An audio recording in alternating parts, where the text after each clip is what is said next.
She stopped at a light, and so I'm walking in that field behind the Lost River Drive-In. Julie said he was so creepy.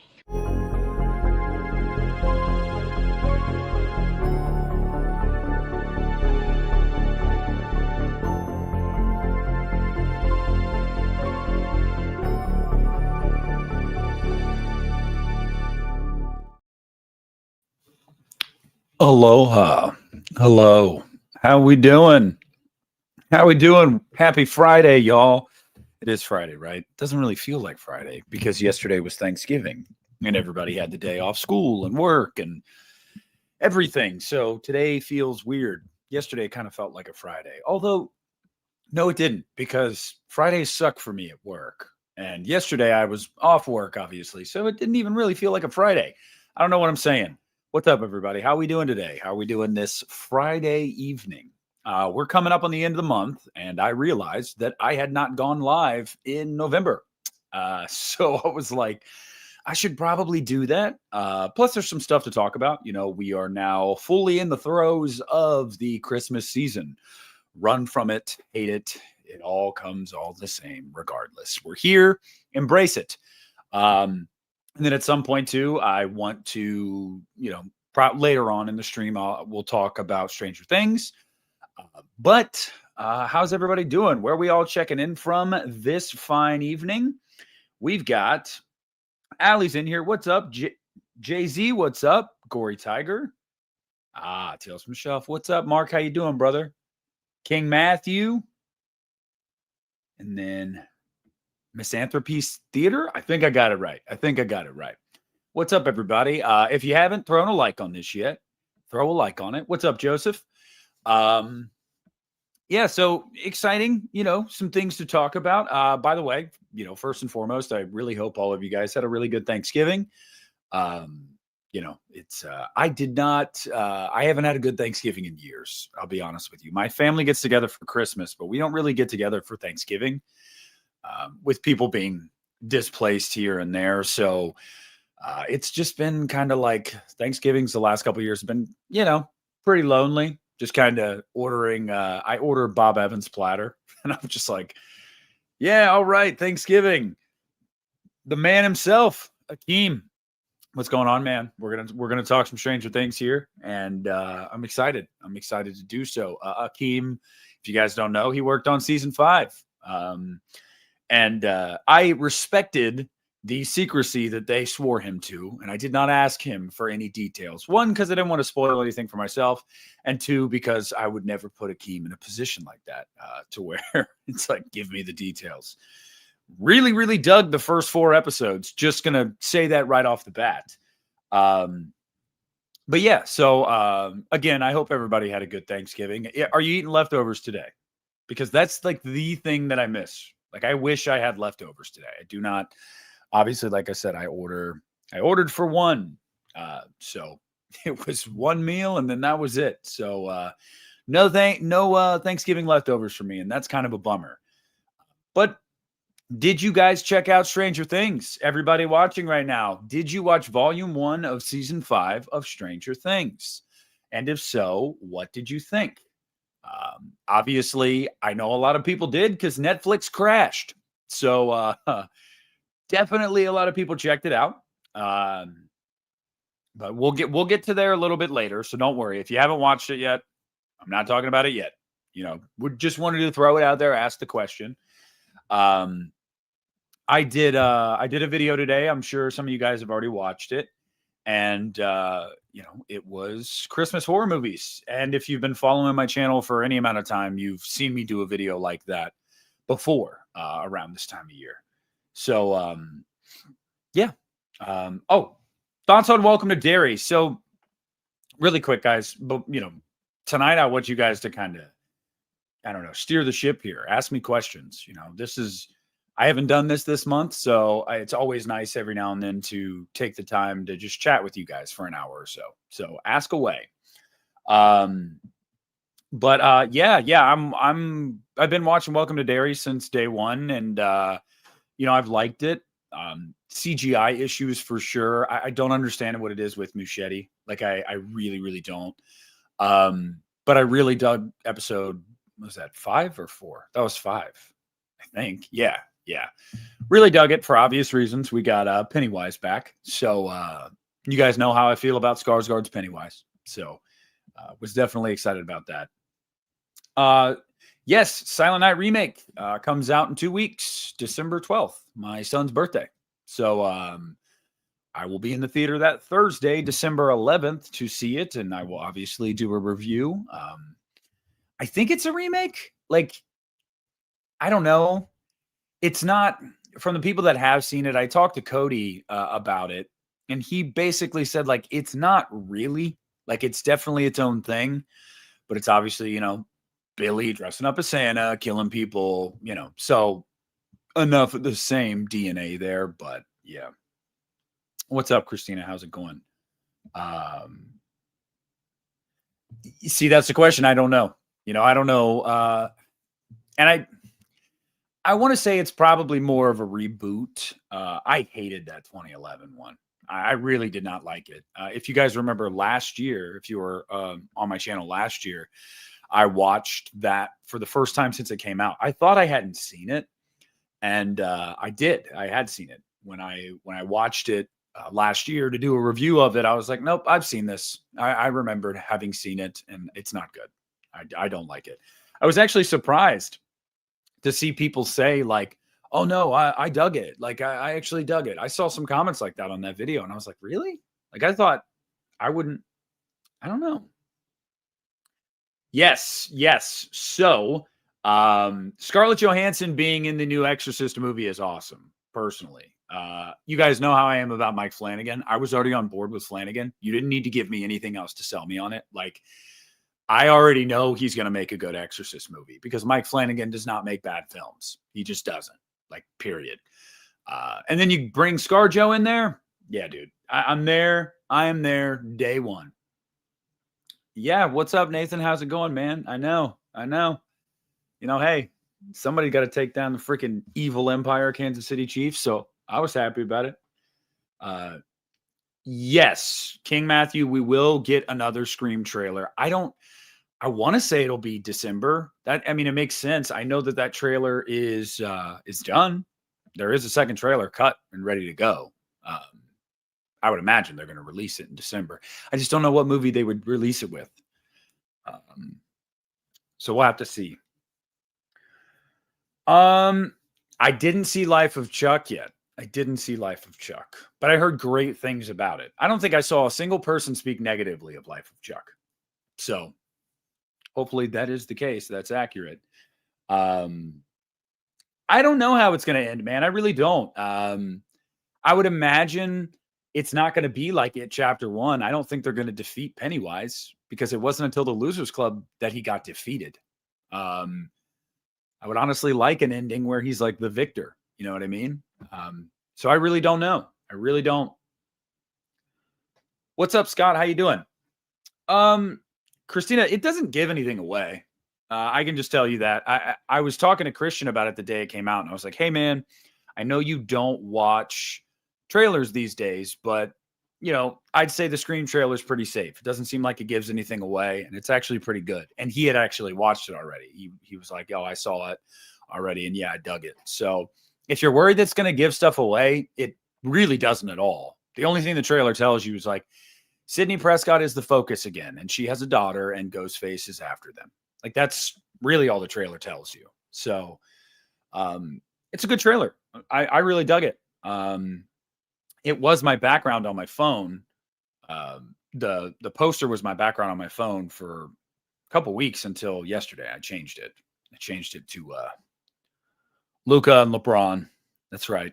That's my background now. Read it and weep.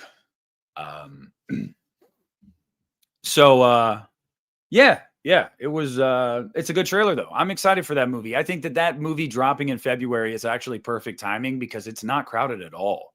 You can really cannibalize, the market for a couple weeks there. Now I'm sure a thing or two will pop up for that week or the week after or whatever by the time we get there. But I just don't think that, I think Scream 7 is going to have some runway to really just do whatever they want. I mean, Ghostface never scared me. I'm going to be honest with you, Scott. It really never scared me. Never did. I love the idea. I think the concept is really cool and interesting, but I was never scared. You know what I mean? But like, there's something about an evil killer Santa, if handled right, not like Silent Night, Deadly Night 2. Like that, not so much there. But yeah. So watch Out on Peacock today. Thought it wasn't too bad. Yeah, look, Better Watch Out isn't fantastic. You know, it's not a movie that I'm going to scream from the rooftops. Oh my God, it's amazing. But it's good. It's good. You know, it's enjoyable. It's a good time. And if nothing else, it's surprising. And that was cool because the first time I watched it, I knew nothing about it. So yeah. But let's get right into that. So I'll touch on this briefly, really quickly to answer your question, Christina, and then we'll talk about it later because I know there's some people that haven't watched it or don't care. So we don't need to get into all of that, you know, too crazy at the start. But I really dug the first 4 episodes of Stranger Things. I think that the first episode took a little bit to get going. The time jump's weird. The ending of season 4 really made it seem like it was like the apocalypse. And then it almost kind of seemed like they've adapted to like the new normal now. Like, I don't know. So I thought that was a little weird. Took a little bit to get going, but oh my God. Episode 4, one of the best episodes of Stranger Things, period. It's like right up there with the finale of season 4. Great episode. Really, really dug it. So yeah, not excited to have to wait a month, but it is what it is. All right. So we're going to get right into your Christmas watch list. And when I say your Christmas watch list, I'm obviously first talking about movies that I watch this time of year. And it doesn't have to be horror. It can be genuinely anything. I did it, like I said, I did a video on Christmas horror movies already today. So this could cover more than just that. But I want to discuss it with you guys as well. You know, I want to see, I want to hear the back and forth. You know, I want to see what movies you guys watch. Do you have traditions? Are there ones that you've heard a lot about that you haven't watched yet? You know, whatever it might be. Yeah, I love this season too. I really, really do. This season, it's interesting. I loved it so much as a kid for like different reasons. And then this month, this mofo right here, Akeem, just wait until episode. Yeah, I will. A month. Bullshit. Okay? Bullshit. God. Now I need to know what happens. Ugh. Oh, man. And I was so tired that night, too. I came home and watched all 4. I got done at like 1 a.m. Didn't care. All right. So, how I normally kick off the season, without fail, every time, my first Christmas watch is Black Christmas 74.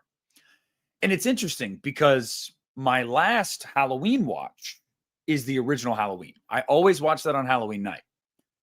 I don't know, saving the best for last. Like, I don't know what it is. But for me, I always start with Black Christmas 74 to start the season off. I feel like it's just perfect for getting you in the mood for that time of year. And I just think it is the best Christmas horror film.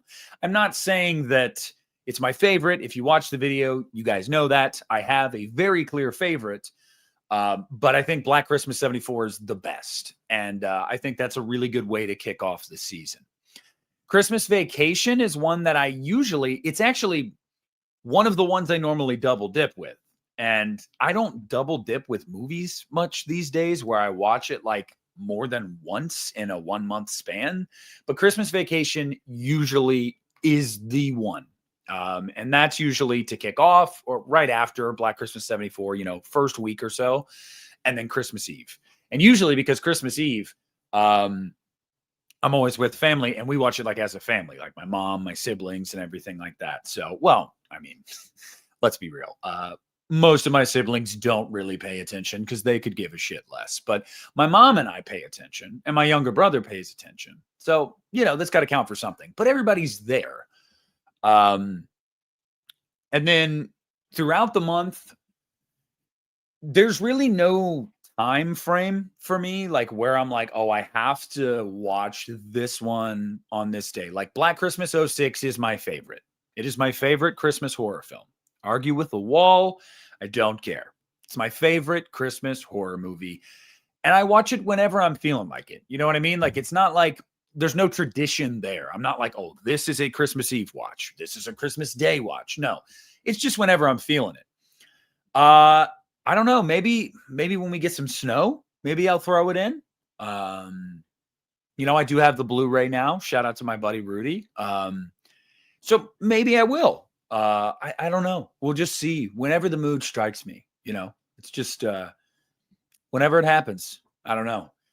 And then throughout the month, I mean, look, you're talking about movies from childhood. And I too often people don't talk about this stuff, especially when you get into like the horror space where you're like, oh, like I'm a horror channel, so I have to talk about horror movies and I have to cover this and that. But like, I'm not like that. I very much stay true to my roots. So if there's something that I watched throughout my childhood, I'll be damned if I'm not watching it as an adult. That's just the way it is. So I'm looking at Charlie Brown Christmas, easy every month without every December without fail. Elf. There are people that say Elf isn't good. You're wrong. Like, I don't know. You're wrong. And you need to lighten up. Elf is great. Yes, Christmas with the Cranks is another one that I really, really enjoy. Don't understand why so many people don't like it. Even Jamie Lee doesn't like it. It's really weird. I have always had so much fun with Christmas with the Cranks. Oh my God. I remember the first time I saw that movie, the freaking scene when they're in the basement and they see Frosty's eyes and Jamie Lee like screams. It's awesome. I love Christmas with the Cranks. I don't even care. The Santa Claus, yes. The Santa Claus 2. The Santa Claus 3, because you kind of have to, I guess, but it's not good. I don't know. I was really bummed when the Santa Claus 3 came out. I'm not going to lie. I was like, really? Really? The Santa Claus 2 is the best one, by the way. Just going to say that is my favorite one, Santa Claus 2. Yeah. Harold and Kumar Christmas. Oh, yeah, for sure. A very Harold and Kumar Christmas. That's a fun one. 8 Crazy Nights. All right, listen. Nobody talks about 8 Crazy Nights. You got to start talking about 8 Crazy Nights. What are we doing here? Okay, 8 Crazy Nights rules. Start talking about it. It's freaking hilarious. I still haven't seen A Bad Mom's Christmas. 4 Christmases, I have seen that. I dig that one a lot. I really do dig that one a lot. Bad Santa, yes. I actually dig Bad Santa 2 as well. My girl, probably my all-time crush. Well, she's right up there. Christina Hendricks in that movie and just in anything she's ever in. My God, woman. But love Bad Santa. My God. What else? Oh, I always go back to the old school ones. I'm not even going to lie to you guys. Some of you guys may not have any interest in these things at all, but like Rudolph, oh yeah.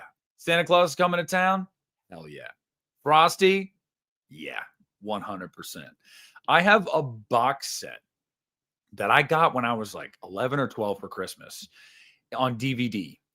And it's like all of those old school ones. And they're on their own discs. They're on their own discs, everyone.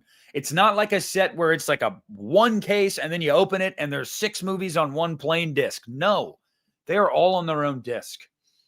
I would get up and I would go. No, I'm not going to do that because the 15 seconds of dead air might cause some people to be like, I'm out. But yeah. So I go back to those ones too. I really do. Jingle All the Way it's one that I really liked as a kid. I don't think I've watched that in years. Home Alone. I like Home Alone. Home Alone 2. I don't understand what the love is with Home Alone 2, y'all. I'm going to be real. And that might be blasphemous to some of you guys. It really might be. I don't get it. I feel like it's just a lesser version of the first movie. Like, totally. I don't know. Oh, there we go. Look at this. As I'm talking shit about it, is better than the original. Yeah, I don't know. Hey, buddy, how's it going? I hope you have a good weekend too. We'll see if I have a good weekend. I don't think I have a great weekend coming up. I just don't. Work tomorrow, depression on Sunday because I just know what's going to happen. Sports, I mean. But I hope you have a good one. It is. Am I insane for not liking Home Alone 2? Am I actually insane? Because, like, I don't know. I don't like it. I remember, okay, so my ex-wife and I, we tried to watch it like the second year we were together or something like that. We were doing Christmas watches like every night because I'm that kind of guy. Okay. When I'm in a relationship and it's like, you're going to adhere to my traditions as well. We're going to watch a Christmas movie every night around Christmas, damn it. And we watched Home Alone. And the next day we were like, all right, let's watch Home Alone 2. Neither one of us had seen it since we were kids. And like halfway through, we were both kind of like, I was like, okay, cool. Like, I'm not crazy. I'm not the only one that doesn't like it. Yeah. Okay. So you just started watching Welcome to Derry, which means you haven't got to episode 5 yet. So have fun with episode 5, my friend. That is a fantastic episode. I never saw 3. I never saw any Home Alone after Home Alone 2. I'm just going to be real with you guys. Because that's the last one with Macaulay Culkin, if I'm not mistaken, right? Yeah, he's not in Home Alone 3. So I was like, I have no desire. They made that weird reboot years ago for like Disney Plus or whatever. And I remember seeing the trailer for that and being like, oh, this looks absolutely awful. I mean, if you're going to do like a reboot or a legacy sequel, or not, if you're going to do a reboot or continue Home Alone in any form or fashion, you should probably just do a legacy sequel. And that's all the rage these days. And I'm sure it'd make a lot of money. And people would rather see Macaulay Culkin back in some form or fashion than a random new kid with the, similar story. It's just, I don't know. I don't know. Yeah, I know. I guess I'm crazy. I just am not a fan. I'm not even saying Home Alone 2 is bad. It's just like, how bad are Kevin's parents? Like those are terrible parents. Even when I watched the first one, I'm like, y'all are so caught up in your own bullshit. You didn't realize a child was missing. You didn't realize, especially the child that in the first act of the movie was apparently just getting on your nerves so much, you'd think you'd know if that woman was present or not. You just didn't notice. Oh, yeah, whatever. I mean, my God. It's just, see, that's how I feel. I feel like it hits a lot of the similar beats of the first movie, just to lesser effect. That's not even saying it's bad. It's not for me. But my God, Kevin's parents, dude. Catherine O'Hara, like, what? You reuniting with him at that Hollywood Walk of Fame, terrible, terrible. You were a terrible mother, okay? Awful. You're mid-flight. You're mid-flight when you realize. Mid-flight. Oh, shit. Where's Kevin at? My mom had like 85 children. I'm exaggerating, but there's a lot of us. I don't think she ever, like, forgot one of us. It's just, I don't know. Okay, well, you're going to start a war here. I won't chime in. No, the uncle's terrible. If that was my uncle, I'd have kicked him in the nuts, dude. He is a dick. Like, he is the worst. Oh, God. He's such a dick. I hate him. So yeah, chat, you guys can argue about this one. I put it up on the screen for you. You all tell me what you think. Do you agree or disagree? Is Die Hard a Christmas movie? I haven't seen the Holdovers yet, but the trailers, I loved the trailers. I thought it was so good. That's Giamatti, right? Is that Paul Giamatti? I think it's Giamatti. Okay. No. And I can't remember who posted that the other day on Twitter. I think it was like Variety or something that was like, well, is the thing a Christmas movie? Just because it has snow doesn't make it a Christmas movie, y'all. If anything, okay, tell me if I'm crazy, guys. There's a difference between like December winter and January winter. You know what I mean? Like, not only is January colder, but you get more snow.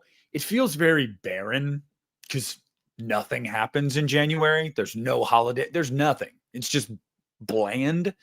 The Thing feels like the perfect movie you watch deep in the throes of winter, like mid-January, where you're already over it and you're ready for it to get warm.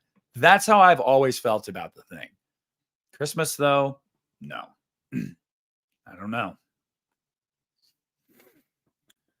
Okay, so I have not seen The Black Phone 2 yet.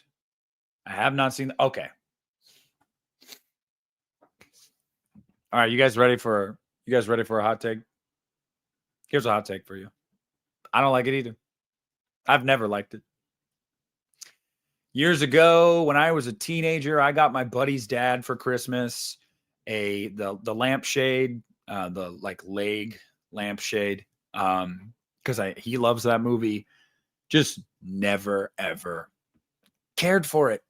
I don't know. Maybe I just didn't watch it at the right age. It did not make the impression on me that it did for so many other people. No, I've never cared for it. Oh my God, Just Friends. I love Just Friends. I love Just Friends, but I love Ryan Reynolds. But yes, you are right. Very sneaky underrated pick there. Good shit, Dylan. That's a good one. Shane says Die Hard is a Christmas movie. Shane, I agree. I do agree. Simply just because if we're going to be accurate here, if we're going to be truthful, it takes place at Christmas time. It's technically a Christmas movie. You know? Child's Play or Child's Play 2019, a Christmas movie. Oh, God, that's hard. I would personally say the first one, the original, you could make the case it is a Christmas movie. Yes. Yes. The reboot, they don't lean into it as much, you know? Like, you know, the first one, you got snow. You can clearly tell it's the holiday season. I'll meet you halfway. I will say the original, yeah, you can call it a Christmas movie. I'll agree with you. I haven't seen Spirited. Okay, Die Hard is a Christmas movie. Die Hard is a Christmas movie. There you go. The people are speaking. Die Hard is a Christmas movie, guys. I'm sorry. Why does that ruffle so many feathers, too? That's always been a thing. Like, where people will get mad. No, it's not. It's not a fun. Yeah, it is. I mean, it technically is. In that video I made today, somebody commented about The Shining. Like, oh, I disagree about The Shining. It doesn't feel like Christmas time to me. You're not wrong. I don't disagree. But it takes place at Christmas. So, like, technically it's a Christmas movie. And I don't know if a lot of people realize that, but it does. Specifically, Wednesday and Thursday in the movie are Christmas Eve and Christmas Day, where a large portion of the movie takes place. So, like, it's a Christmas movie. I don't know. Yep. Devin says Die Hard's a Christmas movie. Okay. Oh, what character? I wouldn't be surprised if none of them survive. The reason I say that is because if you leave some of them alive, wouldn't it not make sense for them to not have been present in chapter 1 or chapter 2 in some form or fashion? You know what I mean? Kill them all. Kill them all. Miss 80s horrors movie, Miss 80s movies and music. I had a disdain for A Christmas Story for many years, but I broke down and watched it last year for the first time in probably 20 years. And it hit different now as a 40-year-old parent. You might be right. I haven't watched it in years, since before my kid was born. So maybe I need to watch it with my son. And maybe it'll hit different. Interesting perspective. I will give that another watch this year. Dude, I love Daddy's Home too. So many people hate that movie. I love both of those movies. John Cena is absolutely terrible in Daddy's Home too. His acting is awful, but I don't care.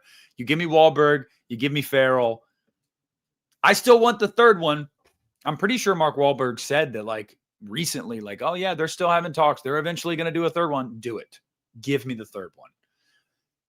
Friday After Next. Okay. Dear Santa with Jack Black is another good. I've never even heard of it. You know, speaking of which, just reminded me of something out of nowhere. There is a little known movie that nobody talks about from years and years ago that I used to wear the DVD out. Wear it out. Love this movie. If you guys have not watched Be Kind, Rewind with Jack Black, do yourselves a favor. Watch Be Kind, Rewind. It's not a Christmas movie. That's not why I'm saying it, but mentioned Jack Black and my mind got thinking because I was just thinking about that movie the other day. Be Kind, Rewind. As a physical media fan, especially if you're a kid of the 80s or 90s and you remember like the video store and stuff, I think you'll love it. It is such a good movie. I never hear people talk about that. Ever. Like, such a good movie. Yeah, okay, we got some love. We got some love. Mark, favorite Jack Black. All right. All right. A Christmas Carol 09 with Jim Carrey playing Scrooge. Is that live action? Because didn't he do an animated one? Correct me if I'm wrong, guys. Also, FX did a they did a Christmas Story or a Christmas Carol adaptation a couple years ago, and I see it like every time I get on Disney Plus on like the Hulu section, where it was like more of like a dark take on it. I never watched it. It was like a mini series, I think, a couple episodes, but it was supposed to be more like horror centric. Did anybody watch that?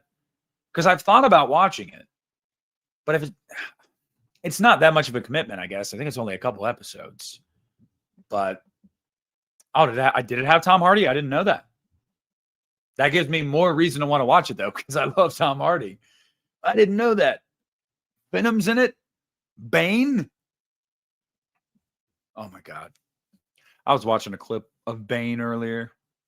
I like Bane. I mean, he's not the Joker. Let's be real, but I like Bane. By the way, this is my ADHD like in full effect. We're just bouncing. We're just bouncing.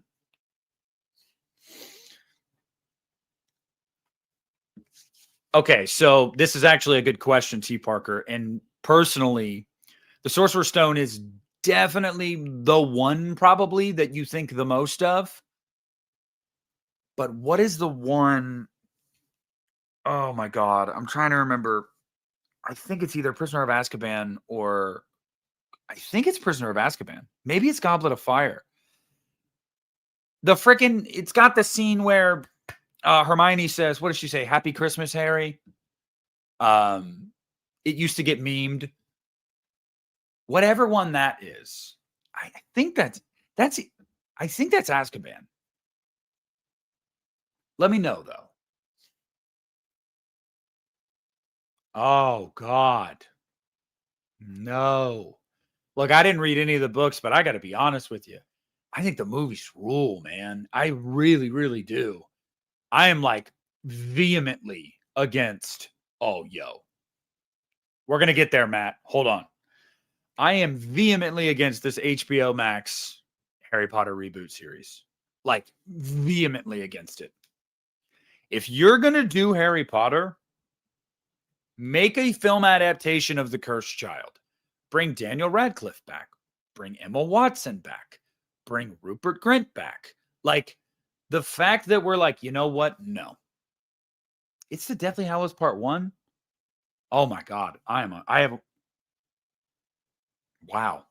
That does have some vibes for me. Yeah. Yeah. Okay. Yeah. Hold on. I lost my train of thought. Hold on. Where was I at? What was I talking about? Oh, Cursed Child. Okay. I'm not necessarily okay, let me be more specific because I didn't read The Cursed Child. I just mean build off of what came before, whether that's The Cursed Child or you write something new, build off of that. You could get every single one of those actors back. And that's what people want to see. They don't want to see, I get it. Like, it's like, oh, this is going to be this next generation's introduction to Harry Potter. But like, come on. It hasn't even been 20 years, bro. What are we talking about? I don't know. I'm not a fan. I'm not a fan at all. I think it's stupid and I won't watch it. I really won't. Yes, The Night Before is a movie I watch every Christmas Eve. I freaking love that movie. And one of my favorite moments in that movie is when they're playing Runaway by Kanye West on the big ass piano. Dude, that movie is hilarious. That movie has a lot of heart. That movie's great. That movie is so great. And it's so relatable as you get older, too. You get married, you have kids, like you start aging. Traditions aren't the same. Holidays aren't the same. And yeah, love The Night Before. If you guys haven't watched The Night Before, dude, get on it. What would I want from a Child's Play reboot / remake? Where I'm at now, if I had my druthers, we would make a sequel to 2019. I thought that there was a lot of potential there. I dug, for the most part, what they gave me. I wanted to see that get built off of. I would much rather see that than anything that Don Mancini is currently doing with Chucky. Now, some of you might go, well, that's not fair. You haven't seen season 3. You might like it. You're right. You know, and I will get around to it eventually because it is Brad Dourif as Chucky. So I'm going to watch it. I got so burnt by season 2 that I completely checked out. But even if I like season 3, I already know from talking to everyone that's seen it and just reading things on the internet that there are so many things left unanswered. There's a lot of weird shit, open plot threads left, right, and center. It's just gotten so convoluted at this point. I really do think Don's version of Chucky has just run its course. That's not saying that you can't do something with Brad, because you can. But, I mean, everything else just couldn't be canon anymore. It's just gotten too long in the tooth, man. I can't do it. I can't do it at this point. But yes, if I had, dude, oh my God. That is one of the funniest scenes I've ever seen in a movie. The baby, dude, the baby, he's tripping balls. And there's a baby on this lady's arm, and he looks at it, and it's like, fuck you. No, dude, you don't understand. If you haven't seen it, it's so funny. I'm almost in tears just thinking about that moment. And then he gets up and he's like, we didn't do that. We didn't kill Jesus. Oh, man. Watch The Night Before, y'all. Seriously. If you haven't seen it, watch The Night Before. Yeah, I'm looking forward to Crystal Lake. I am. I'm going to give it a chance. Definitely. We'll see how much we actually get of adult Jason, but Linda Cardellini I'm in always for whatever she does. I went and saw The Curse of La Llorona in theaters because of Linda Cardellini. Wasn't good, but Linda was in it. Oh my God. No. So The Night Before is the perfect movie to watch, especially if you've been like drinking a little bit or, you know, on the jazz cabbage a little bit. I don't do that, but more power to you. You'll laugh even harder. That's the perfect frame of mind to be in. So, you know, the jazz cabbage. Did you know they were going to make a Child's Play remake, but they didn't because of critical reaction to the Nightmare on Elm Street remake? So, yeah. Because the remake craze was crazy at that time. Late 2000s, early 2010s. Everything was getting remade. But Nightmare really was a turning point because holy shit, did fans and critics alike just come at that movie with venom. And that's why we never got a sequel to it. It made money, but Warner Brothers, I mean, I guess to their credit, listened and was like, yeah, nobody liked this. So maybe we should pump the brakes. So yeah, and then obviously the reboot that we got, 2019, that was because MGM had they were going through properties that they had the rights to, and they were like, we have Child's Play, we should bring back Child's Play. And legally, they were allowed to because, a lot of people may not know this, but MGM owns the rights to the original Child's Play. Everything else, they don't. Everything else is like Universal, Don Mancini, like all those parties. But the first movie is owned by MGM. So MGM was able to remake Child's Play. And Don Mancini was really pissed off about it because he was doing his TV show and whatever. And that's a reason why even if we would have gotten a sequel, they couldn't have called it Child's Play 2 because they do not own the rights to that title. So they would have had to call it Child's Play with some kind of subtitle. So yeah. What's up, Blu-ray Addict? Final Destination I can do, Bobby. I can do Final Destination. Children of the Corn, I don't know if any of those would be hot takes. Because, man. Oof. And then I'd have to rewatch some of those movies. And, I'm not into masochism. Not at this age. Which horror franchise deserves a Christmas entry? Final Destination, Scream, or Evil Dead? Scream. Give me Scream. I want to see Ghostface in the snow, damn it. I don't know why we haven't yet. It doesn't have to take place at Halloween or any time of year. It can be Christmas. Who gives a shit? Come on. Give me Ghostface in the snow. Stop. Stop doing this. Mark, that could be cool. It definitely could be cool. I do think there would be an audience there for it too. Those kind of videos are hard though. They do take a lot of time. And you don't want to misspeak even by a word, or you'll have some friggin' brown noser up in the comments like, well, actually, which is the worst. Like one of the worst things. I hate that so much. Oh no, I tripped up once. Sue me. Okay. So I don't know how I feel about the idea of a Stranger Things spinoff. I'm going to be real with you guys. I don't think it's going to hit the same. I don't think the viewership's going to be the same. I just don't know. Part of the charm of Stranger Things is the cast. It really is. That's what introduced me to Millie Bobby Brown and David Harbour and Finn Wolfhard. Like, that's where I met them from.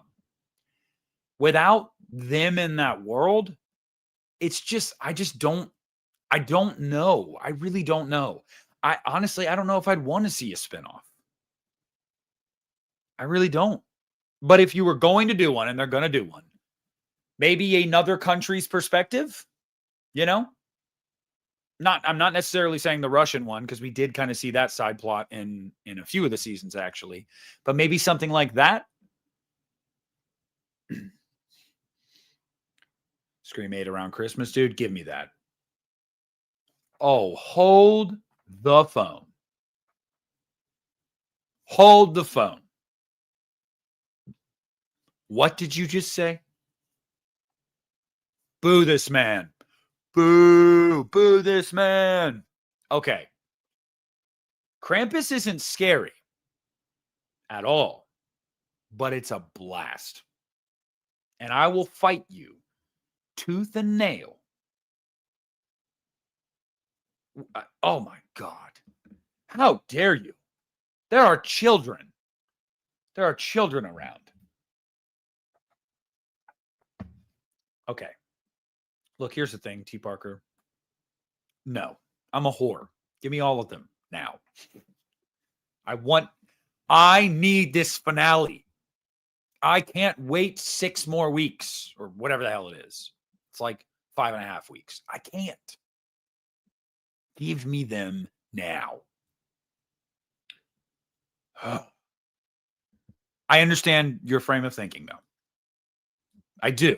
But my God, I am so sick of these parts. We'll release this in parts. We're going to release this in parts. Screw you, Netflix. It's your fault. You created the binge watching. You started this. You created the beast. You fed the beast. And now you want to put the beast in the cage and slap the hand? You don't get to do that. You created this monster. God. Yes, Black Christmas 2019 is one of the worst movies I have ever seen. Hate it. Sucks. Absolutely terrible. And I don't even disagree with like the sentiment, you know, I guess like, you know, I don't care what kind of message a movie has. If you want to have a message in your movie, it's your movie. Go for it. However, it shouldn't be your entire movie. And it shouldn't be explicitly put in there to alienate people that do not agree. No, you're doing it wrong. And furthermore, like aside from that, furthermore, it sucked. Okay, it's PG-13. It's largely bloodless. It's not even Black Christmas. They just stole the title to try to make money, which happily it didn't work. The movie freaking bombed. Just awful, awful garbage. Yes, and I do understand that, Mark. I completely understand that, because why do you think I came home Wednesday night straight from work and watched all 4 episodes before I even got on social media? Because I was like, I'm not going to let somebody spoil this. And then I got on Twitter at like 1 a.m. and people were clipping the end of they were posting like the end of season 4 with Will. And I'm like, sure as shit glad I watched it, because y'all are going to make sure if people didn't, they're going to be spoiled. It's just bullshit. So I'm going to warn you guys now. Do not go on social media when Volume 2 releases if you don't watch it day of. Do not do it. You will be spoiled. These motherfuckers don't care. They are assholes. I swear they get off on it.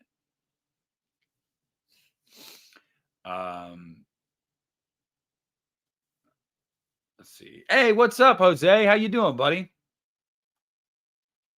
It's not, Bobby. It's not. It's fine. It's meh, you know? But like, people act like that movie is like, I don't know. It's the worst thing they've ever seen. And I'm just like, God, you just don't watch many movies. I don't know. When do I think Scream will end? Yes, by the way, this is very, very good advice. If you're going to be on social media, mute keywords around that time. Or just stay off social media till you watch it. That's what I did. I got off work. I came straight home. I sat down. I turned it on. Didn't get on social media until I was done. Which is honestly like, we do need to, I want to talk about that really quick, but I honestly don't know when Scream will end. And I don't know if I necessarily want it to. I feel like if there's stories to tell there, tell more.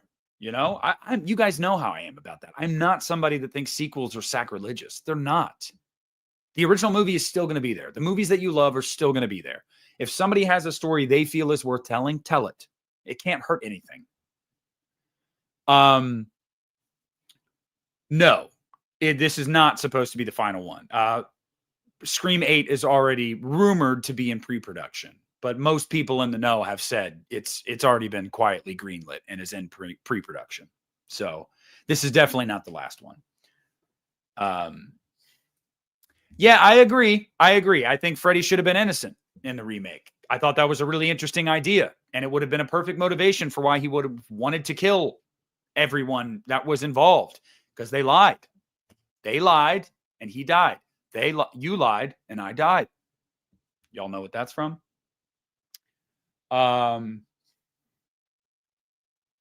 Let's see. What was the next? Oh, yeah. So really quickly, I do want to say, because we're talking about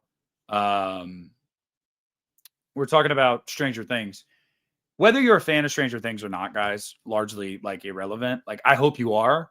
But like, I think that we need to be able to admit that like the moment we're in here is really, really cool. It is really cool, whether the show's your thing or not. We just don't have this anymore, where like a television show, no pun intended, can turn the world upside down. Like, people can, they'll stop what they're doing. They'll plan around this. It causes Netflix to crash. You know, I'm sure the finale, which is going to be in theaters, is going to make a ton of money. I'm going to go see it in theaters. We don't have that anymore. These kind of event shows, it's super rare. Stranger Things it's up there with shows like, I remember growing up, Lost was one. I never watched Lost, but Lost was one. There was a time period where, Grey's Anatomy was, Game of Thrones. Yeah. I actually think Stranger Things is like the biggest one in my lifetime. It's insane. It's huge. It's everywhere. Everyone watches it. Everyone. The Walking Dead was one when it was at its peak. Like our family would get together every Sunday night. We're like, let's go. Like it's new episode time. So we need to appreciate that. It just doesn't happen these days. And I don't know, like for me, it's just there's a lot of people that are like, oh, I don't watch Stranger Things. I don't care. That's stupid. Blah, blah, blah, blah, blah. Okay, that's awesome. Like, cool. More power to you. But like, don't diminish how big of a deal this is. This really is a big deal. It's a phenomenon. It's a cultural phenomenon. Stranger Things single-handedly brought in an entirely new wave of 80s nostalgia. It just did. Now it's starting to die off, which ironically, Stranger Things is too. But it's huge. It's a phenomenon. You don't see this a lot. My mom, it's crazy. It is so crazy because my mom the other day, she called me yesterday and she's like, oh, it was like 2:00. And she's like, did you just wake up? And I was like, no, but I'm laying on the couch doing nothing, which is what I did all day yesterday. And I was like, I was up late. I watched all of Volume 1 of Stranger Things. And she was like, what? I'm like, yeah. She's like, I didn't know it came out. Now, in fairness, tell my mom, she's been a little preoccupied the last month or so. So she wasn't paying attention to that. But I was like, yeah, it's out. Like, oh my gosh, I need to watch it. I'm like, yeah, you do. See, I've kept Netflix, T. Parker, but that's honestly just because like I always forget. And then I get like the notification that it like pulled out of my account. I'm like, shit. Oh, I meant to cancel that. And I'm like, well, I don't know. Does it really hurt? So like, I don't know. But yeah, I mean, so this is a big deal, y'all. And I don't want anybody to diminish that for others. You know what I mean? Like Stranger Things is a big deal. And yeah. I'm excited. All I got to say is Steve better not die. Like, I'll be fucking pissed, which is crazy because I did not like him in the first season at all. And then I grew to love him. And now you cannot touch Steve.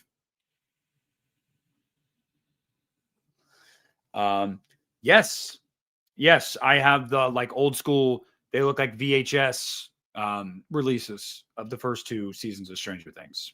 I actually got those at FYE years ago. Did they not do physical releases for the other seasons? I honestly never checked. Honestly, I don't think they're going to kill any of the main kids, guys. But I could see Steve dying, and I'm not cool with it, and I don't want it to happen, and I will riot. He better not die. Yeah. Also, LOL at anyone that thought that Max wasn't going to come back. LOL. Come on. Sadie Sink was going to be in the new season. You knew it. I knew it. We all knew it. She wasn't just going to be comatose in a bed for the entire season. Now, granted, she is there still technically, guys, but you know what I mean. If you've seen it, you know what I mean. So yeah. Trying to think of what else. Oh, really dug that Robin got her girl. I am actually really happy about that because like they obviously teased that at the end of season 4, but I was like, I could see that maybe being something that they're still working on. No, they're together and that's awesome. Is anybody else? Okay, I need to ask y'all. Is anybody else getting the vibe that Will might say something to Mike? Does anybody else get that? I'm getting the vibe he might say something to Mike.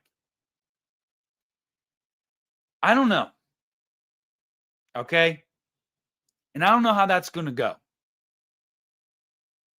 So just want to know if I'm crazy. Like if I'm the only one that's thinking that. But like the vibes are there on Will's end, at least. And by the way, love the fact that Will got a big moment in episode 4, because like all the worst people online were so mad about it. And it was just so fucking funny. Like, it was so funny to see people melting down and trying to say things that are just not true. Oh, he's so bad, he can't act. You're lying. You're lying. Like you are. He was great in that episode. Genuinely great in that episode. Love that he got that moment. Just great. Fantastic. I heard that Guillermo said it's going to get a physical release, and I'm excited about it. I really, really am. I need a making of. I need a commentary. Yeah, really, really excited for it. Season 2 of Stranger Things. So look, I like all of the seasons, and that includes season 2. I think the issue with season 2 is it doesn't feel like a totally well thought out story that flows well. There's a lot of ideas, and I don't know if they all mesh perfectly. I will say the trailer for season 2 is the greatest trailer for Stranger Things. One of the greatest trailers I've ever seen with Michael Jackson's Thriller. That trailer had me in a chokehold.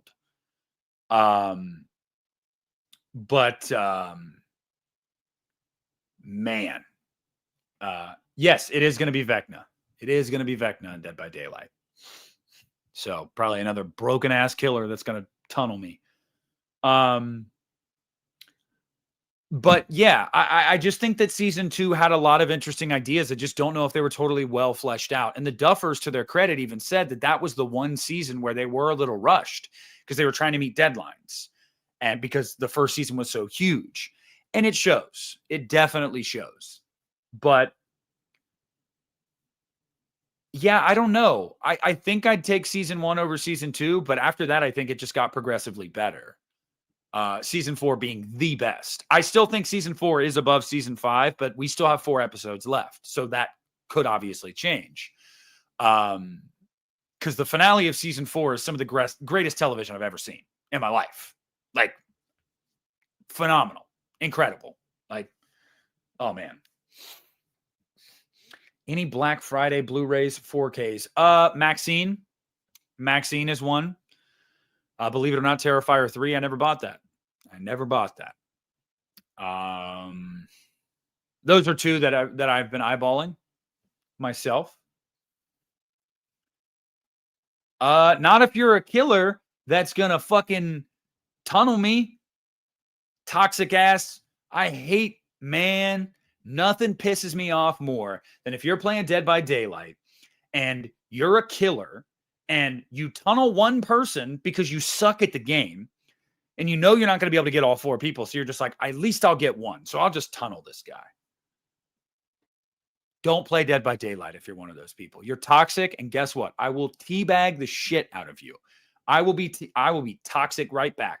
When I open that gate and I'm standing right there at the gate about to run out, I will wait for you to come up there so you can see me, and I will teabag the living shit out of you before I run out the gate. I'll even wave at you. I'll say, come here, and I'll just be teabagging.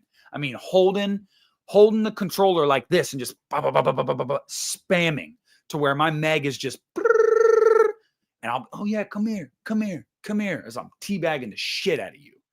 Toxic, man. Yeah, and Nathan, they get messages from me every single time. Trust me, every single time. I always message them. I never bought Terrifier 3. I didn't.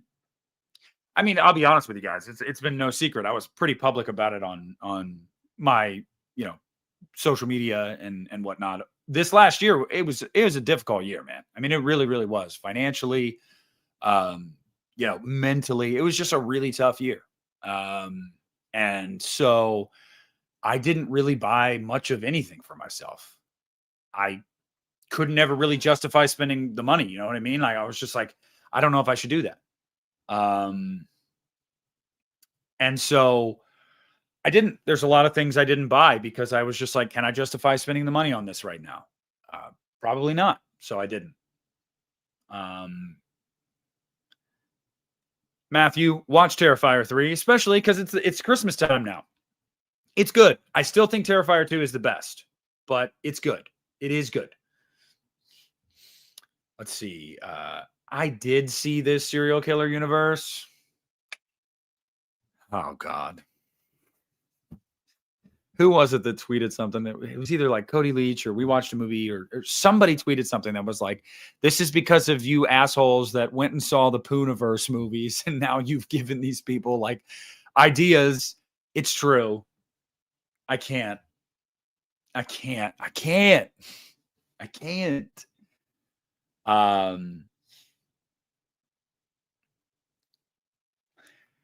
Yeah, I mean, I agree with the solo episode for 11 in season 2. I hate that episode. When I did my rewatch of season 2 a couple years ago, I was like, God, I hate it.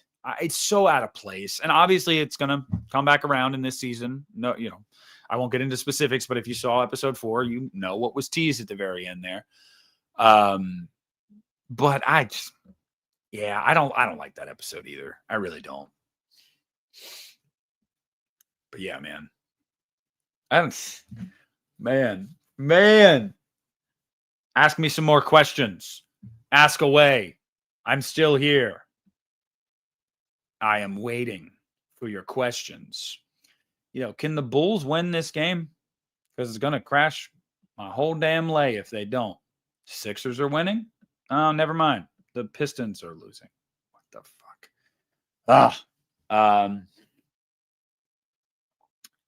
Let's see. When do you think Nightmare on Elm Street will return? I don't know, man. I really, really don't. There's not even talk of it right now. I'll be totally real with you. There's not even talk about it. It's a bummer. It really is. I have. Heathen Days, liked it a lot. Didn't like the first single. Wasn't a fan. Gave it a couple listens, and I thought maybe it'll grow on me. No. But Heathen Days, absolutely. But you know what, Rob? Just direct a movie already. Come on. All of your haters are waiting for it. If a tree falls in the woods, do you tell her to move? Oh, I talked about that earlier. Blu-ray Addict. Super, super excited. Cannot wait. I mean, it's Mike Flanagan. I'm in already. But then you get ScarJo. Oh, yeah. What's up, Tommy? You're in Sweden? Hell yeah. 3:30 in the morning? Thanks for watching me at 3:30 in the morning. Keep your hands where I can see them. No weird shit. No, I'm just kidding. Do whatever you want. What do I think they should do with a Halloween franchise? If I had my way, they do a legacy sequel for Jamie Lloyd. If I have my way. But what will they honestly probably do? Another reboot. Hopefully it's something like akin to Halloween Returns. I actually really dug that idea. But I can tell you right now, they're not, there's no talk right now. So it'll be a couple years, I think, before something is actually underway. JJ, I'm going to be honest with you. I haven't even checked my Instagram messages yet today. I got off work. I actually left early today because I worked so late Wednesday, because Wednesday is one of our busiest days of the year. So I was at work from 9 to 6:30, came home. I ate food. What else did I do? I recorded something, and then I sat right down here to do this. So I haven't even been on my social media like hardly at all today, aside from to post. Because I always make sure when I upload a video, I don't always do it, but I try to remember to post it to my story on Instagram. But I just do it really quick, and then I'm out. That's right. Like button, y'all. Eli's on top of it. Like button helps your boy. Dude, I'm telling you, a Halloween 3 prequel or building off of Halloween 3 in any way, I'm all for it. I've been for it for years. I don't care what Christian says. He's wrong. Because again, I will say it for the 15th time, it does not take away from the movie that is already there and the greatness of that movie. If it works, awesome. If it doesn't work, at least they tried. You can't lose. Yes, I do think he will. I think that he needed a break. He was kind of sullying his own reputation. I'm going to be real with you guys. I love Rob Zombie, but his last couple movies were like crowdfunded, aside from the Munsters. And even then, the damage had been done, man. Like he was kind of getting memed by a lot of people. Rob needed to take a break. He needs to reset. I know there's studios that'll work with Rob. But I think also part of the problem is that Rob wants to make what he wants to make. And I respect that. So actually, I don't know. Because he would have to agree, like he would have to be like, yeah, I'd want to do this. But Rob is very much, no, I'm going to do what I want to do. And a lot of these studios don't want to give filmmakers that kind of credit or control. Like, let's just be real. So we'll see. Hey, what's up, Jeremy? How you doing?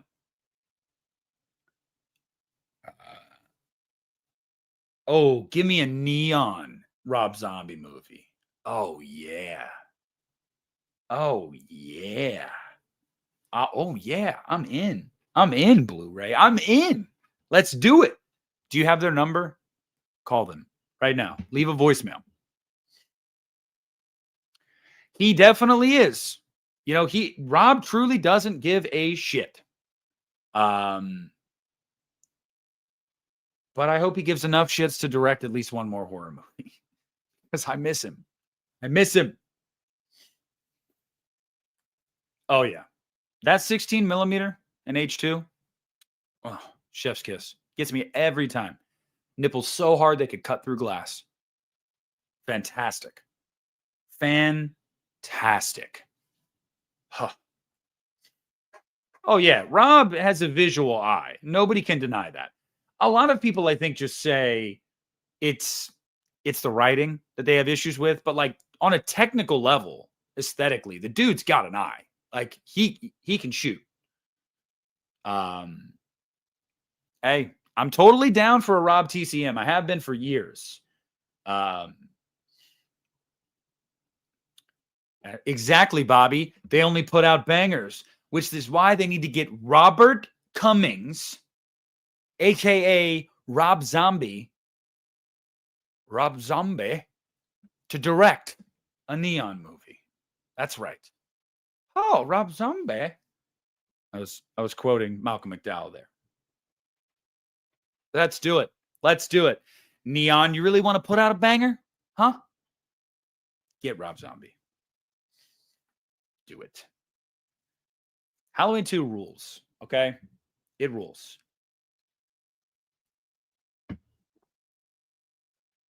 Oh, yeah. His soundtracks are to die for. Every time, one of the first things I think of, every time I think of Halloween, his first Halloween, is that fucking riff in God of Thunder. I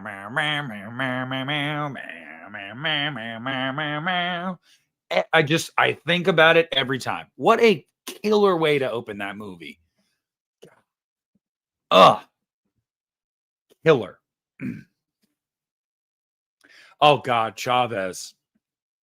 Chavez couldn't scare me if his life depended on it. I'll give him one. He effectively got me one time in the new Conjuring movie, and it was the scene where I think it's Lorraine is in a bedroom, and it's quiet. There's like no music or really anything going on, and she's like, the camera's kind of panning like her eyesight, and then you see that like ghost chick or whatever, like crouched like under, I think it was a table. I've only seen the movie once, and there's no like, staccato. There's no like it's just there really quick. Like that scared me. I'll be honest with you. I was like, oh shit. But yeah, I mean, a blind squirrel finds a nut every once in a while, right? Huh.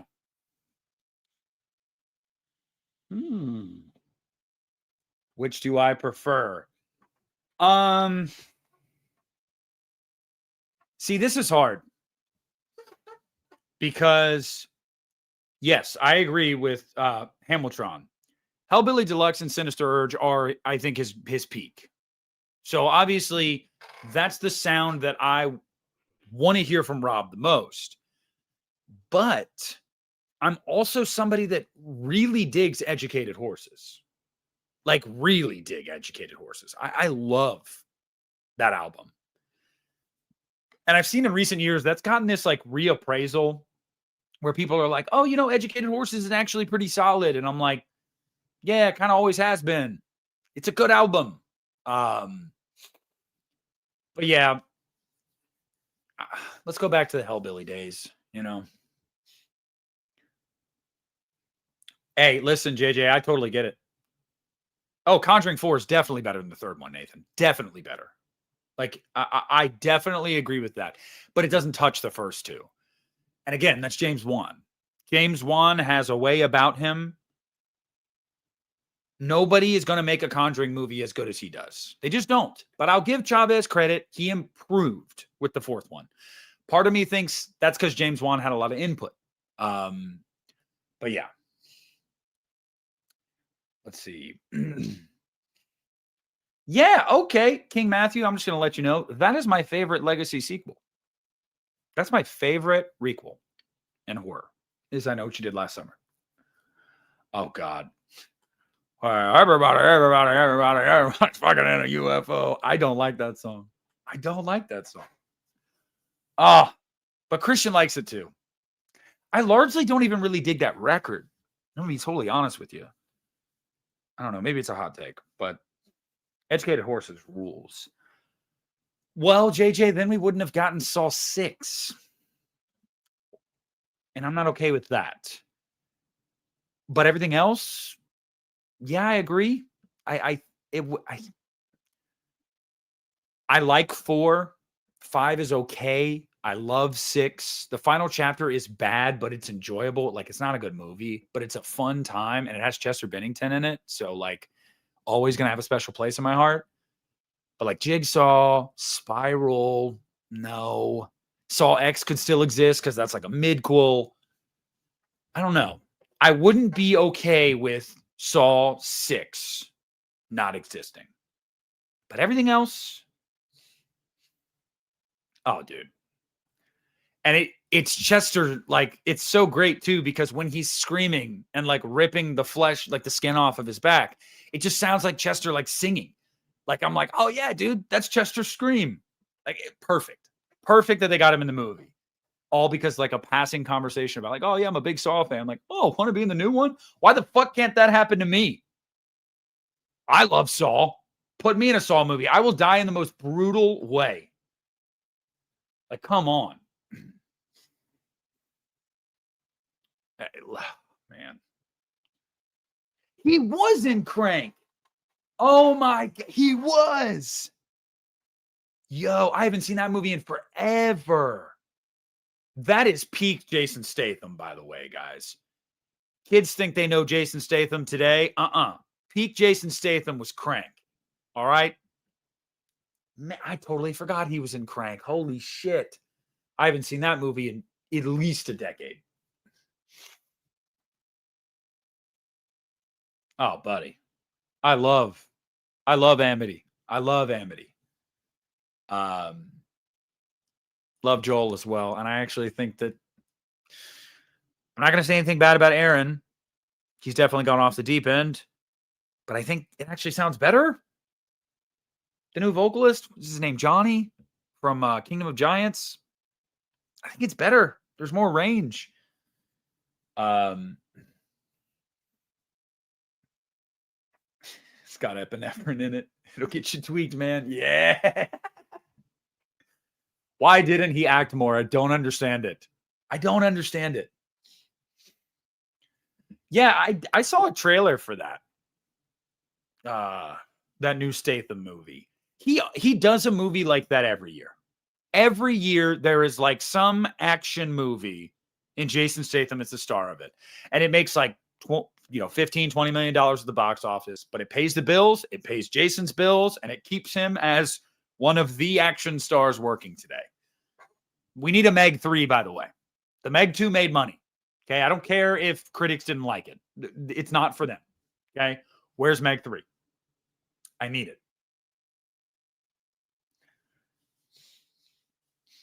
Okay. You're absolutely right. But I got to be honest with you.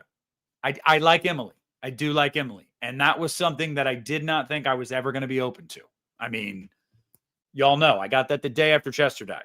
Like, it's the first album I ever owned, Meteora. Like, I've been over this a million times. Chester was like my idol when it came to vocalists because I'm a singer too. And so, like, Chester was the guy for me.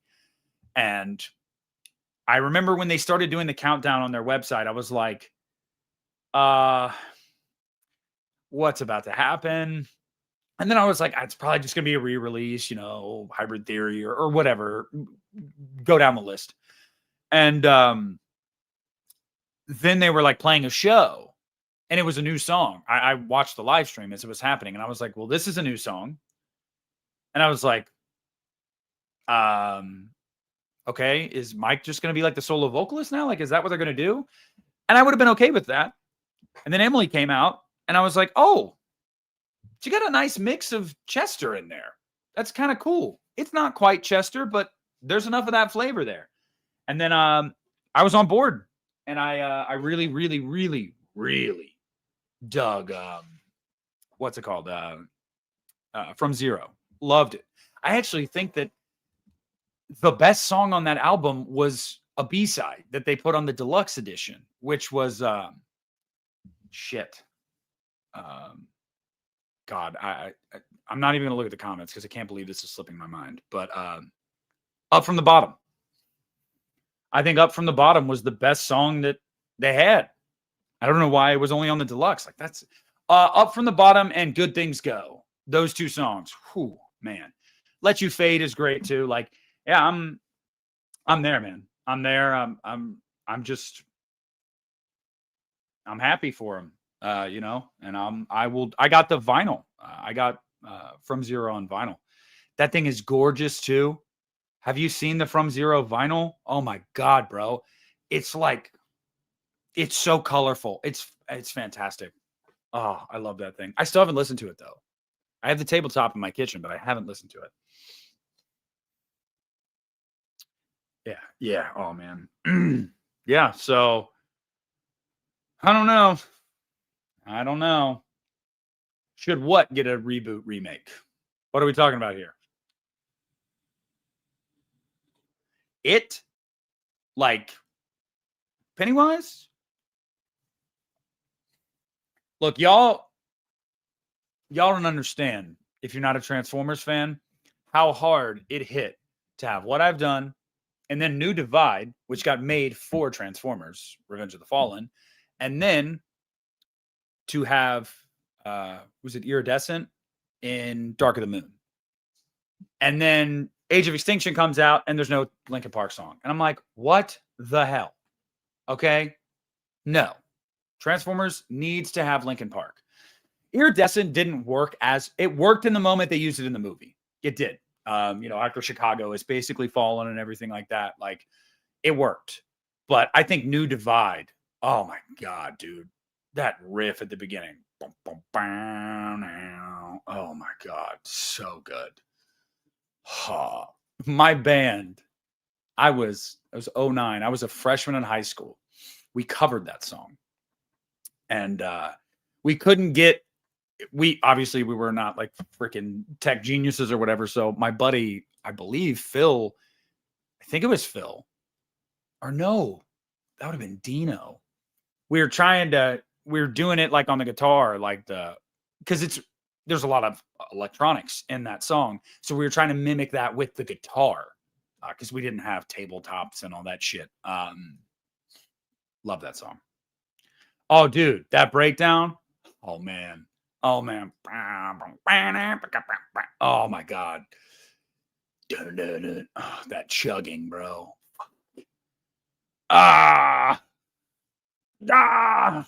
It's so good. There was nothing like it. There was nothing like those days.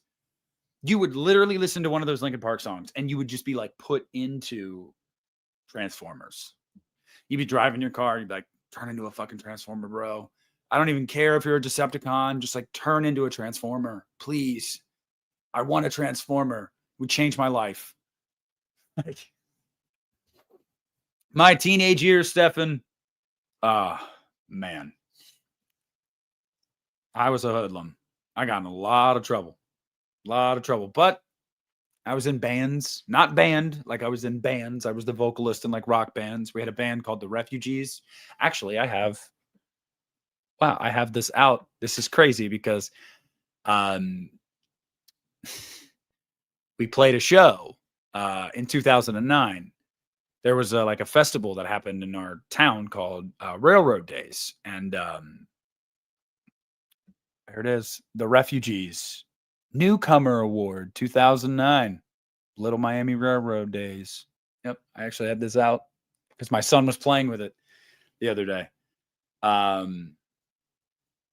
and then I was in a band called Vengeance, and I was in a band called Dis, which I don't even know what that meant. I didn't come up with a band name. And then when I was in my early 20s, my last band that I was in was called To This Day, and we do have an EP on the internet. That's all I'm going to give you guys. I'm not sharing it because I'm not proud of all of it. Some of it does not age well. But there's some stuff on there I really dug. And yeah, Phil still hits me up all the time, and he's like, "Man, we gotta get back together and like just record some stuff for fun." Because we used to do that all the time. We used to do vocal covers. He's got a vocal cover on his channel of us covering Stingray Affliction by Issues from like 10 years ago. Like in his basement. He shot it, and like, yeah, it was really cool. We used to do stuff like that all the time. When we lived together, when I was like 21, we'd start drinking and be like, "Yo, dude, we need to do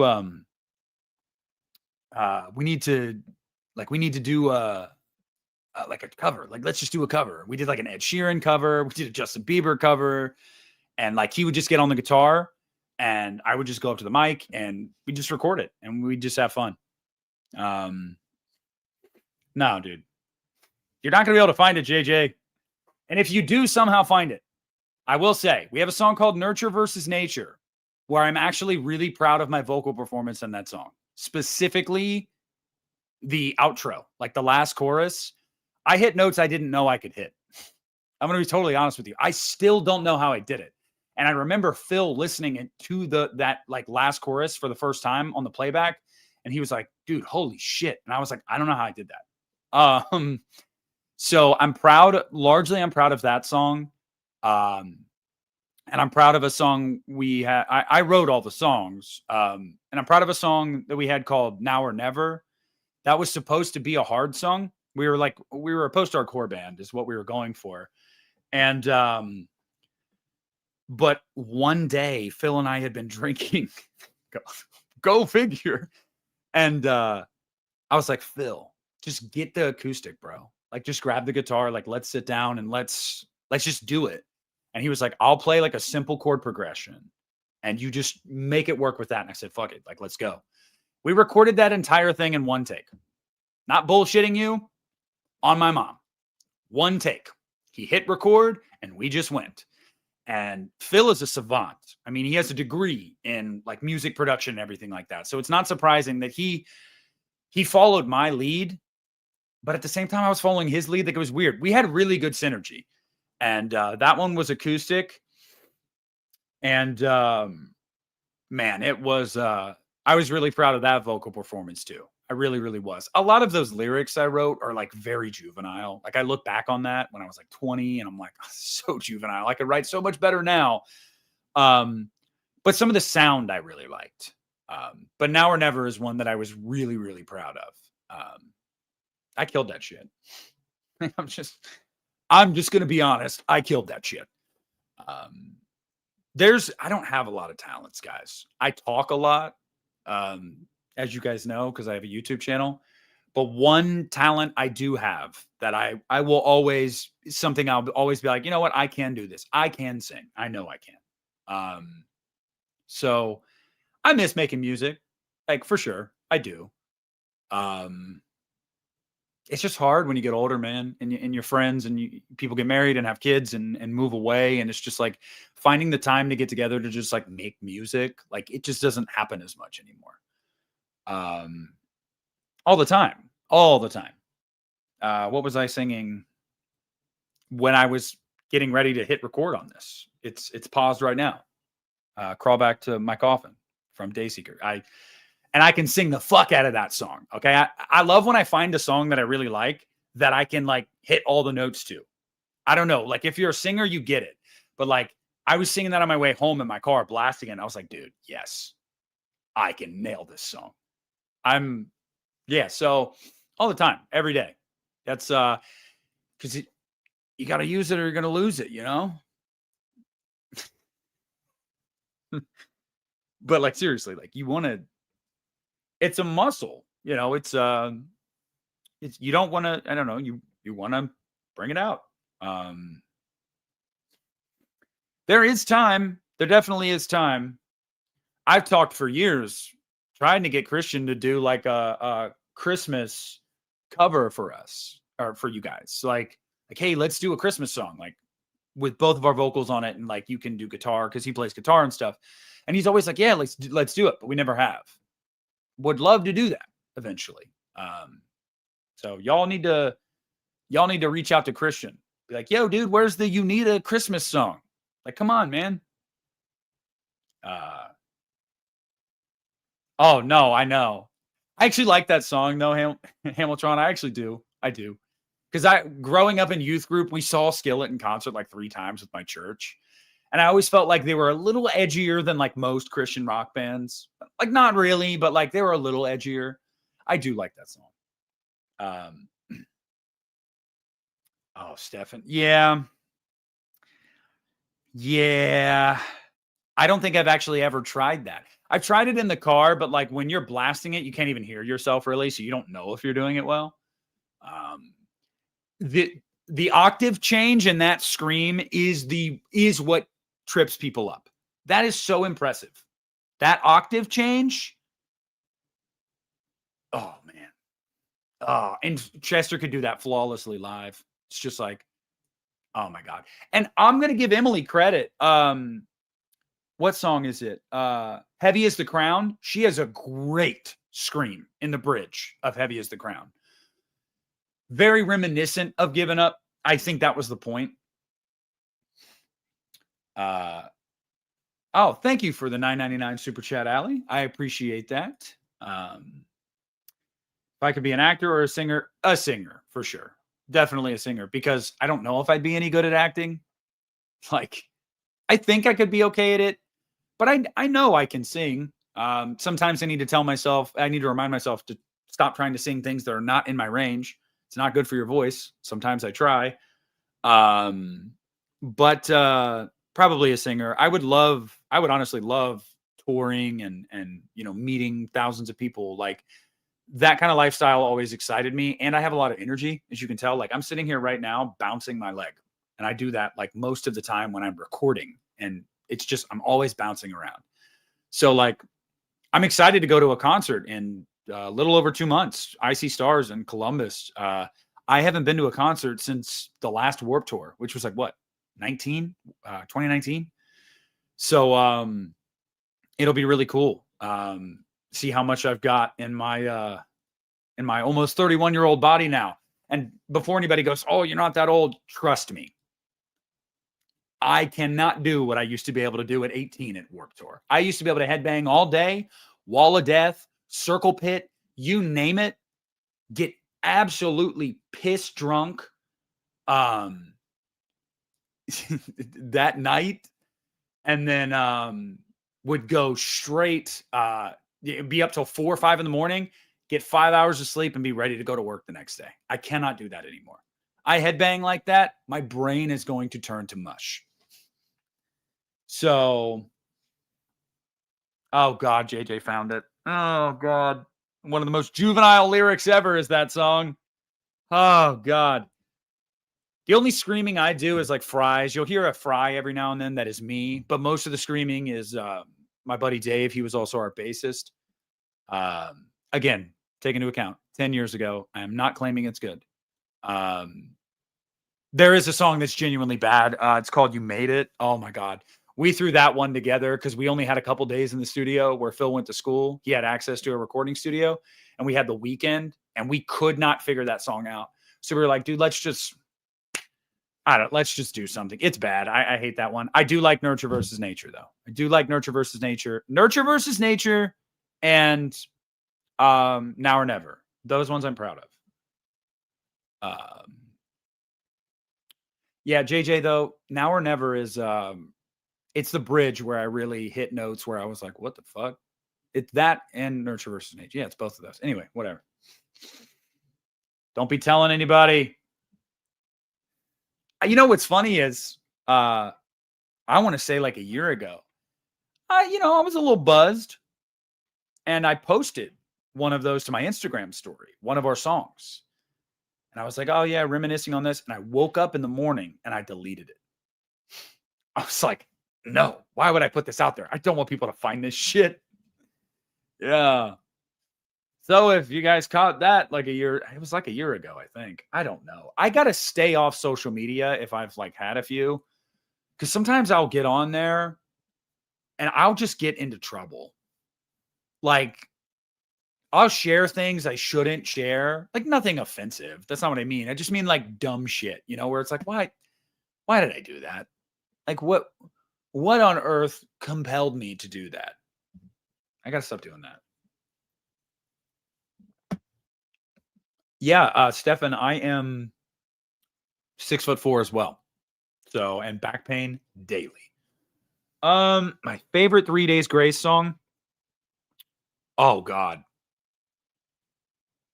Lost in You. And that might not be popular. Some people are going to say, oh, Riot. Some people will say, World So Cold. I think it's Lost in You for me. I love that song a lot. Yeah, singing videos that I posted like to my Instagram. Those ones I chose to do.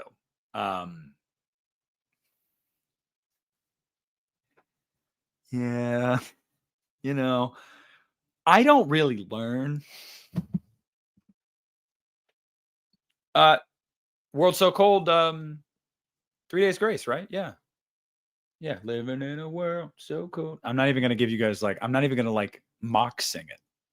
I cannot show my cards. Okay. Wow, the Bulls lost. Fuck me, right? Cool. Did everything else? Yeah, everything else would have hit too. That's so funny. That's so funny. I love Life Starts Now. Christian and I talked about this on Unita. I don't feel like that album gets talked enough about. I love Life Starts Now. I think it's a great album. Really do. They do. They do.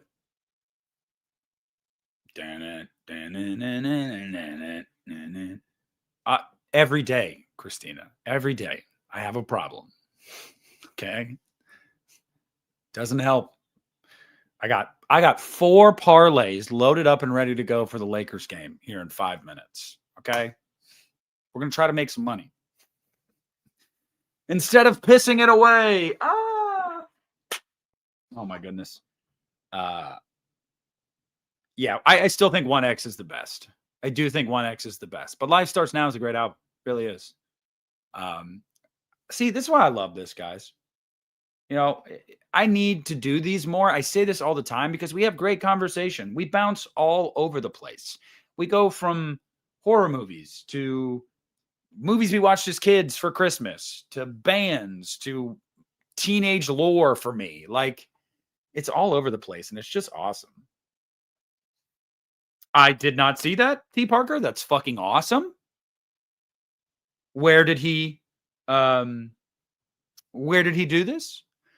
Oh, Blood and Bad Takes. Let me tell you something. I think you're probably being sarcastic, but you're going to get one this December. Yeah. An epic rant. A video dedicated to one of the movies that's pissed me off more than any movie I've ever seen. So I don't know if you were being serious or just tongue in cheek, but you're actually going to get one. So, yeah, I'm excited to do that. And I'm not going to watch it again because I've given it 3 chances now. 3 chances. I know exactly why I don't like it, and I can't wait to rail against it. So you actually will be getting a video on that, believe it or not.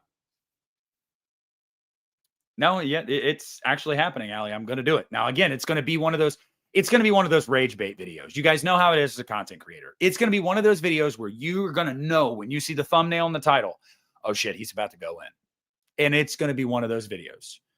I'm really excited. Did you guys watch my Hellraiser hot takes? There's like a 10-second moment in there where I am railing against Revelations about how it, is absolutely abysmal and I'm dumber for having watched it and blah, blah, blah. That kind of energy is what the entire Black Christmas 2019 video is going to be. That entire one. And see, that's what I figured. But because of that sarcasm, I can tell you're not a fan either. So I think a video of somebody absolutely eviscerating that piece of dog shit that it is something that you'll enjoy to watch. And I know a couple friends on here that actually have a good time with that movie. And that's one of those movies where I actually will be like, no, I actually can't see it. I don't hear you out. I don't know where you're coming from. Can't see it at all.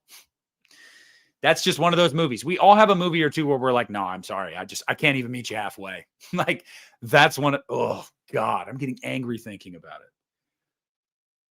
Oh, God. Okay, good, T. Parker. Good. I was starting to worry. I couldn't have been the only one.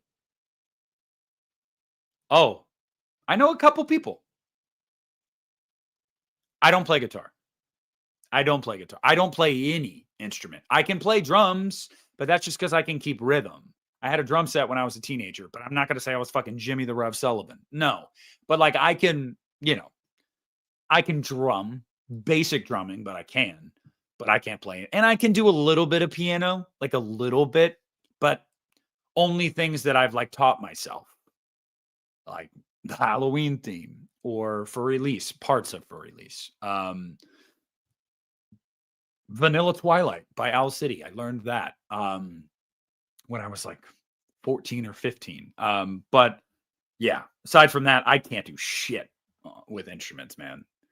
And by the way, Hellraiser 3 is awesome. The Stigmata scene alone, fantastic. I sent a picture of that to my mom once when I was editing a Hellraiser video, of him doing the and she was like, not cool, Nicholas. I'm like, actually, it's the definition of fucking cool, Mom. It is. It's the definition of cool. So cool that no church would actually let them film that in there. No church would. Had to be built, a set, because no church would allow it. They're like, absolutely not.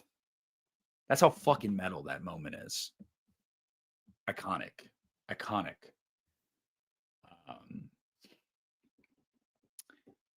I am the way. Yes. Oh my God. I'll never forgive that Doug's last line on screen as fucking Pinhead is, how's that for a wake-up call? Shut the fuck up. No. Close enough. I promise you can play guitar way better than me, buddy. Like, close enough is way better than what I could do. Although I will say, I do know the riff to Smoke on the Water. One of the easy. Oh, and Turning Japanese. The I know that. And I know the beginning to Nothing Else Matters. The boom, boom, boom, boom. Yeah. But again, those are little things that I like self-taught myself. I couldn't even tell you. That's not true. I do know the chords because of Eddie Ate Dynamite. Goodbye, Eddie. So I do know that. But yeah, I mean, when we were in bands and shit, like we'd go to record a song and Phil would be like, all right, I want this one down tuned to like drop C or whatever. I don't know. And him and Dylan, like our guitarist, they would down tune. And I'm like, I don't know what the fuck that means. Like, I know what it sounds like when I hear it, especially listening to metalcore. Like you know what a down tuned guitar sounds like. It's so much more guttural and visceral, and it shakes the body. It rattles the teeth, but I have no idea like what it actually means. I don't know how you do it. Yeah, I don't know. Oh God, yeah. You know what? I used to be able to play the whatever that little flute was called, not the skin flute. Nobody can make a joke. That little flute in elementary school, we all had to have them. What were they called? Like recorders or whatever, something like that. I hated that thing though. It was so dumb.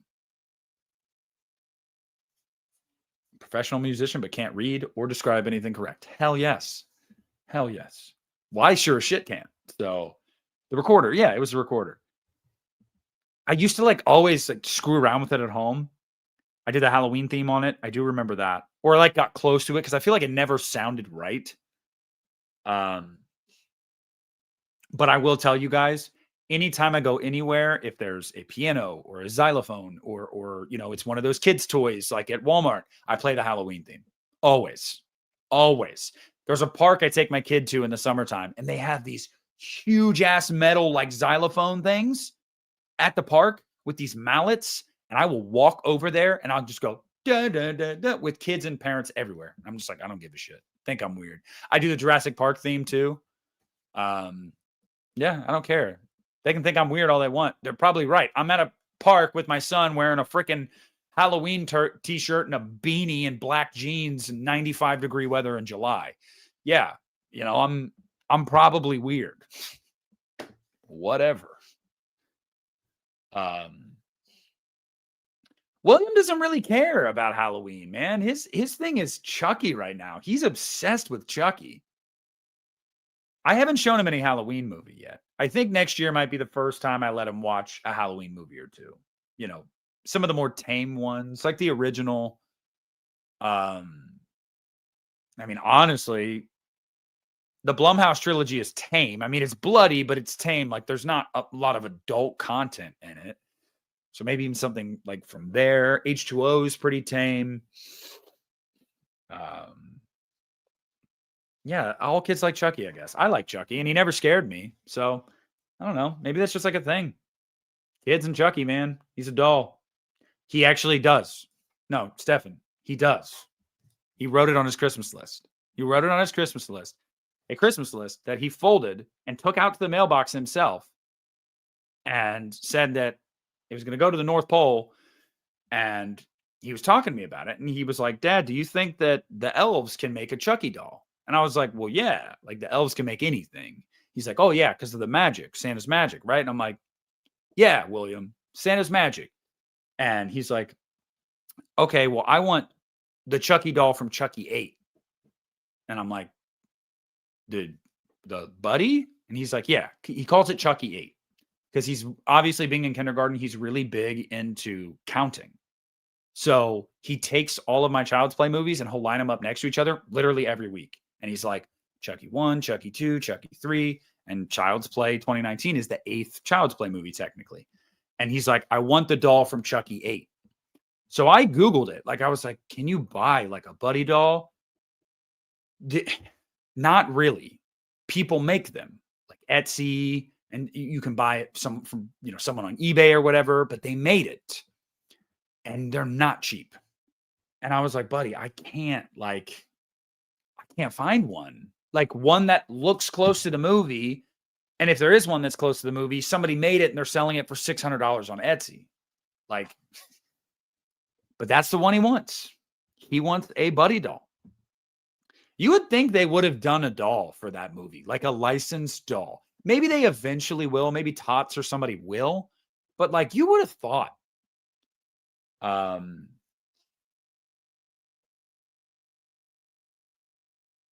Man. Oh, man. I didn't, Hamilton. I didn't. My mom was scared of Chucky. My oldest brother was scared of Chucky. He's 36. So, yeah, it's probably a generational thing. Because, like, when I came up, yeah, I was just like, I'd punt that fucker. I always thought I loved Chucky, but he never scared me. Like, I was like, yeah, dude, I would beat his ass. Like, I'm like 5 times his size. What's this little bastard going to do? I just 4. So am I. I'm so excited. I can't wait. But alas, it's 10:15. I've been going for almost 2 hours. I have to go. I got work in the morning. y'all, for everybody that joined in live, thank you. Thank all of you for being here. Again, I hope you guys had a fantastic Thanksgiving. And please take full advantage of this Christmas season. Like, do it. What are you doing? Get on it. Okay. Watch these movies. I'm going to do so many Christmas videos. It's going to make your head explode. Saw hot takes. Yes, that is coming in the coming days. Final Destination I can do as well. I'm going to do another Halloween hot takes because I had said like a week ago that I was going to do a third one with like some of the hottest takes for Halloween. So I'm going to do another one of those. Yeah. So look, thanks for hanging out, guys. It was fun. I love talking to you guys. If you guys haven't left a like yet, please leave a like. If you're watching on the playback, leave a like and chime in the comment section and give me some feedback on some stuff we talked about. I want to hear from you. But yeah, I love all you guys. And, honestly, I hope you have a great Christmas season. And, I will make it my promise to you. I will stream at least twice in December. You have my word. You have my word. That is double what I normally do. You have my word. I know a lot of channels use it more because like for, super chats and stuff like that.